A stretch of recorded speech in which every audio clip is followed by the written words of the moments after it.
I'm Naomi Whopper, and I'm from the PR company Rain, and today we're going to be talking about all our compiled work for the semester for the Women's Resource Center. To begin, we're going to introduce our team.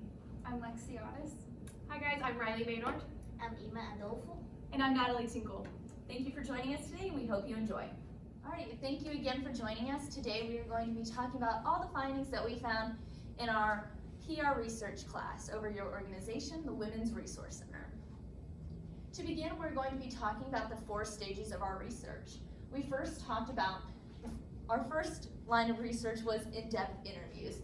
And for the in-depth interviews, each one of us conducted an interview with either a community member, a student, a donor, or a volunteer, just to get a sense of community perception, if they knew about the Women's Resource Center, if they knew about the services they provided, and then we also asked them a couple more specific questions about a name change or even a logo change as well.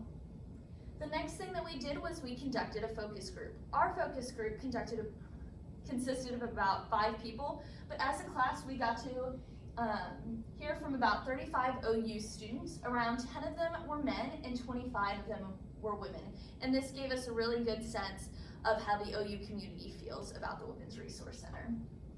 Next, we conducted a survey. This was the most intense part of our research class, and we surveyed about 375 community members. This gave us an amazing look into all the demographics of the Norman community in Cleveland County as well, and we surveyed about 277 women, 83 men, and 5 members of the LGBTQ community. And because we were able to get members from each of the communities, we were able to hear voices and what they thought on the logo, social media usage, all over the board. And the last thing we did to conduct research for the Women's Resource Center was the content analysis. And this consisted of our class looking at your different social media pages, including Facebook, Instagram, and Twitter. And we went back and we deciphered if you guys had pictures, videos, a story, a link to a website, and we just compiled that together to give you some more findings. And so for Twitter, we looked from March 17th, 2018 to October 31st, 2019. For Instagram, we looked from February 13th, 2017 to October 31st, 2019. And lastly, we looked at Facebook from January 2019 to October 2019. And the major findings in areas of improvement that we looked at were social media awareness and inclusivity. Alright, so talking about social media, our findings come mostly from the content analysis that we did. And one of the things that we found is like it is like in call to action on your posts. Like only 3 out of 20 of your Instagram posts have a clear call to action. And what is important about having a call to action is that it facilitates whoever's reading the post to like get involved and actually do something right at the moment that is reading, instead of like waiting for later and then might forget and not even check your email or anything. And so some of the examples that would be great call of actions would be like call our hotline today and have like the full number right there so they can just copy, paste, or just click and call. And ways to donate from your couch, like have it linked up. If you can just go to like a homepage for donations without having like to leave the social media, go to the website and try to find the donations page and everything.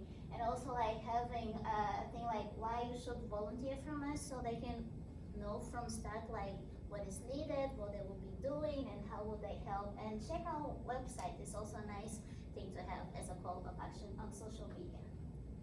The next thing, so the outcomes of the call for action is that it will increase awareness of the people who follow you on social media, and they might even share it with people because it has useful information on that post.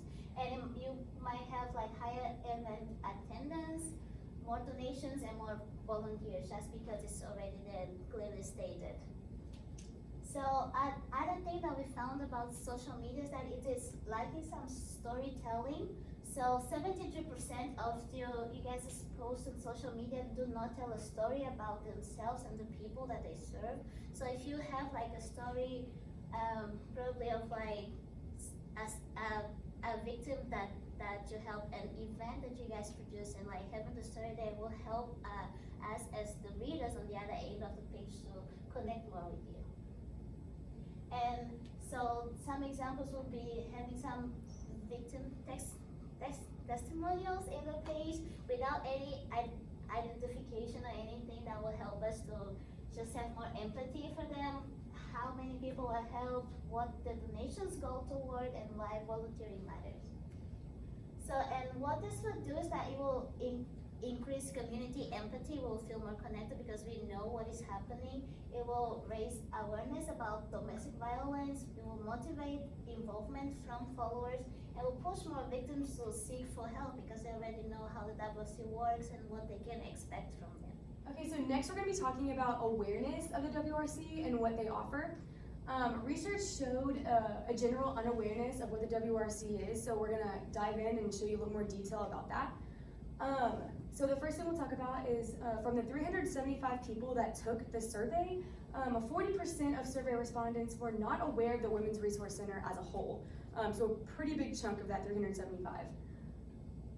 4 of every 5 people, OU students specifically, in our focus groups didn't know what the WRC was. This is huge because the WRC is located in Norman, which also the university is in Norman, and that's a very large community that is being not able to be reached by WRC, which I feel like the OU community could really benefit from that. And also, 205 of 375 people that took the survey said that they would be willing to donate money to the WRC, but may not have known about it prior to the survey. For an organization like the WRC, donations are crucial.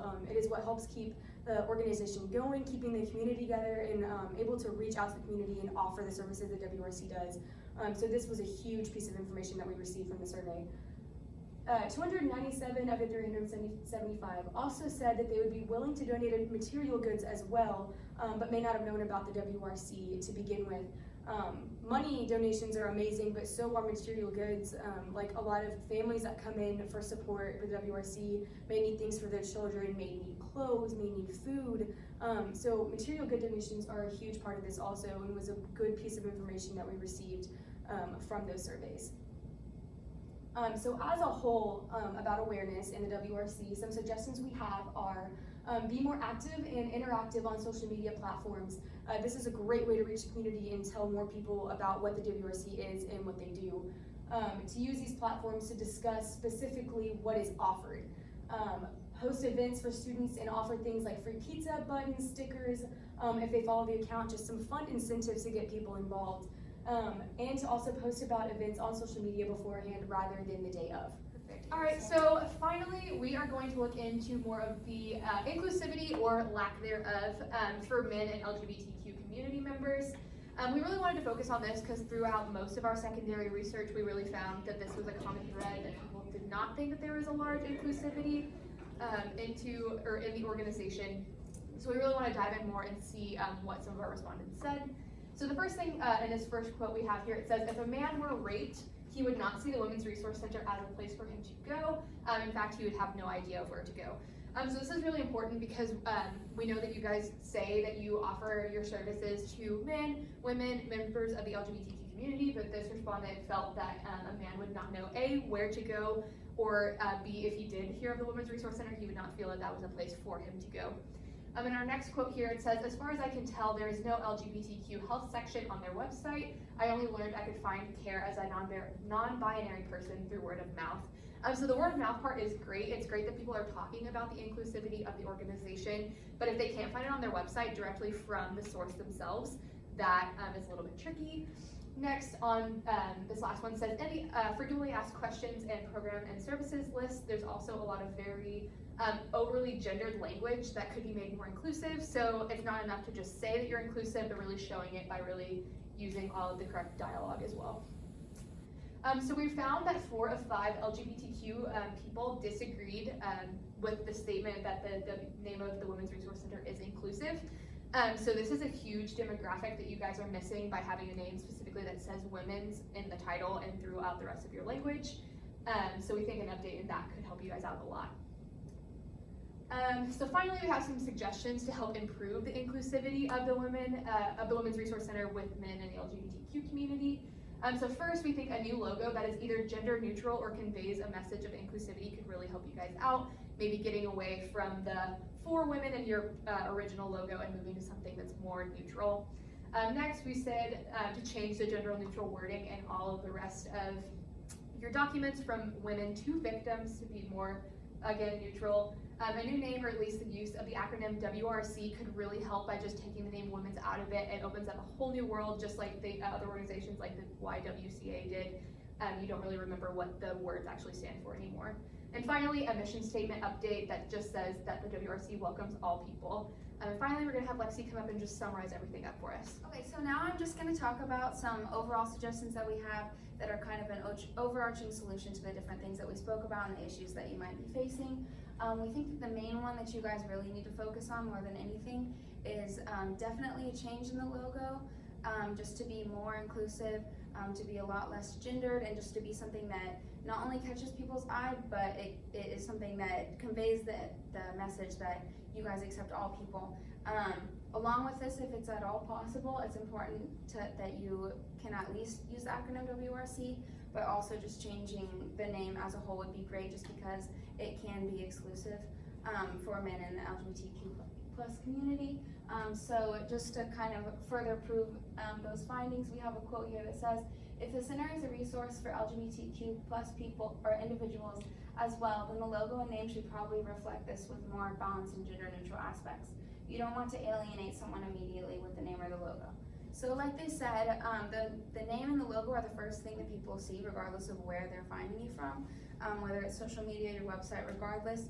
This is what people are going to see. It's a first impression, which is really important. You want to make sure that that first impression is really inclusive and you're sending the message that you will include anybody, not just women. And then some other suggestions. These aren't necessarily related to the social media awareness or inclusivity, but they're just other things that we think could help you guys a lot. The first one would be just making more meaningful connections with donors and volunteers. These are the people who are going to represent your community when they leave the Women's Resource Center. And we found that a lot of them aren't completely aware of the services that you guys provide and just what you do in general. A lot of them aren't necessarily aware of where their money or time is going. So we just think it's really important that they know what that is, not only for themselves, but so that they can leave their community or leave your community and go out into the Norman community and be an advocate for what you guys do and kind of get chatter happening around the community. Then for social media, we think specifically for Instagram, you just need to be posting more often. We say a minimum of 3 times a week would be great. If you stop posting for a certain amount of time, you're gonna lose followers. And people just aren't gonna think that you're necessarily active in that way, which you should be, just because it's such a great way to reach out to people. We also think it would be really beneficial, especially with inclusivity, to celebrate holidays that could be tied into what you guys do that might not necessarily be directly what you guys do. For example, we have Transgender Remembrance Day, so you could just post about why the transgender community is more has more of a threat for domestic violence rather than other communities. And then lastly, we think printed materials could be really beneficial for you if they are specific to the certain communities that you're trying to include, which would be men, the LGBTQ plus community, etc. And last, we just want to say thank you guys so much for the opportunity of letting us work with you. We've learned a lot. We hope you guys have learned a lot, and we're really excited to see what the future holds.